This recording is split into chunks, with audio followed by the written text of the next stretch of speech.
बाहर गए थे, लौट करके आए, बहुत थके हुए थे। इतने में उनकी पत्नी बैठी हुई थी और सेठ जी बैठे पत्नी की गोद में सिर रखकर लेट गए और नींद आ गई। वहीं पर चूल्हा जल रहा था और बगल में उनका छोटा सा बालक खेल रहा था। अब छोटा सा बालक उस चूल्हे की तरफ जाने लगा। अब सेठानी सोच रही है कि अगर मैं बच्चे को बचाती हूं तो पति की नींद टूट जाएगी, मेरा पातिव्य धर्म नष्ट हो जाएगा। अगर मैं बच्चे को नहीं बचाती हूं तो बच्चा आगे में गिर जाएगा। क्या करूं? तो सोचा कि मैं पतिव्य धर्म का पालन करूंगी। बालक गिरता है तो गिरे, बेटा अग्नि में गिरा तो लेकिन भगवान की कृपा से सुरक्षित। तो गोपियों ने कहा महाराज कहना क्या है? कहा मैं यही कहना चाहता हूं स्थल है पतियों की सेवा कथा करो। भी किया जाता है। तो सुन लीजिए।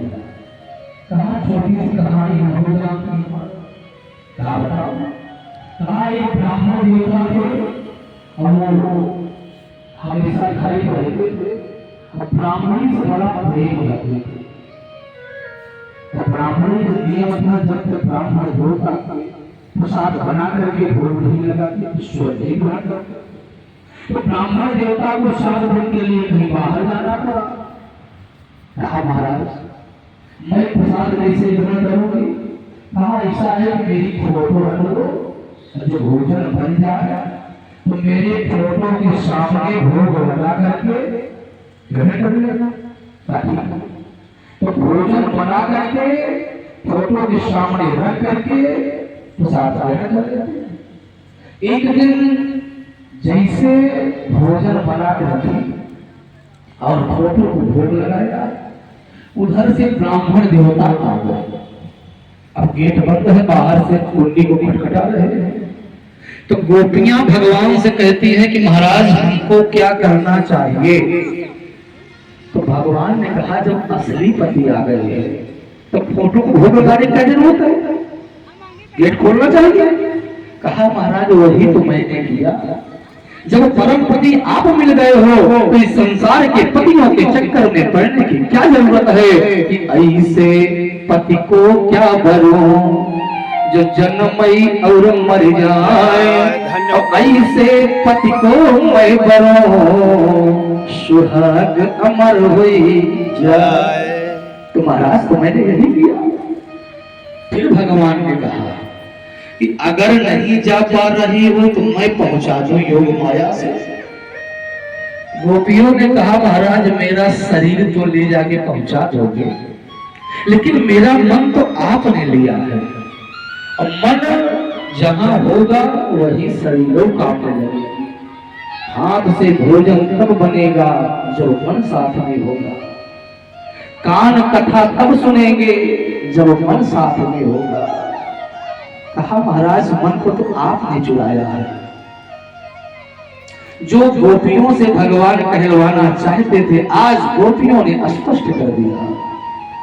अहसिक चांगनस्त अधरामृत पूर्वेण, सिक चांगनस्त अधरामृत पूर्वेण, हासावलोक कलगीत है अक्षयाग्नि। महाराज मुझको अपना वह अधरामृत प्रदान कर दिया। कहा अधरामृत क्या है? धरती एक धरा, धरा अमृतम धरामृतम, और धरा न भवती इति अधरामृतम। अर्थात जो पृथ्वी से संबंधित नहीं है, जो पारलौकिक सुख है, उसकी कामना गोपियां कर रही है। जो भगवान स्वयं रसो वैसा है और सावधान भी कर दिया महाराज अगर मुझको ये रस आपने प्रदान नहीं किया तो मैं प्राणों का परित्याग कर दूं। भगवान ने कहा मैं सोच रहा था कि जिस दिव्य रस को मैं प्रदान करने वाला वो पात्र है कि नहीं।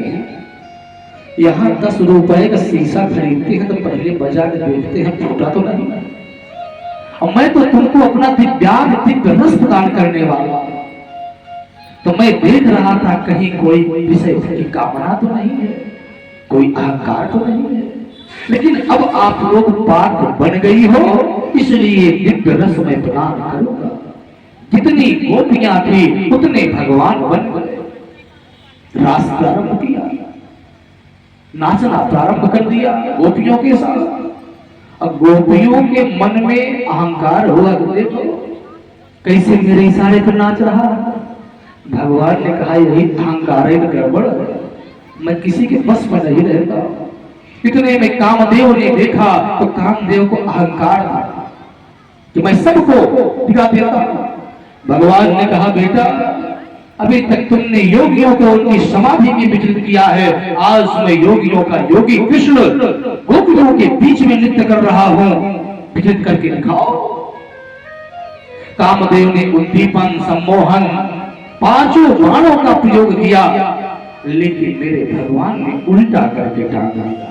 न च्युतः स्वरूपात् अच्युतः, भगवान का नाम अच्युत दे दिया कि जो अपने स्वरूप से च्युत ना हुआ, उल्टा करके टांग दिया।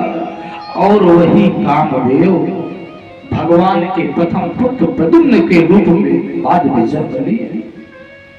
इतने में सब गोपियों को अभिमान हुआ, एक गोपी को मान हुआ, लेकिन जिस गोपी को मान हुआ उस गोपी को लेकर के भगवान अंतर्ध्यान हो गए।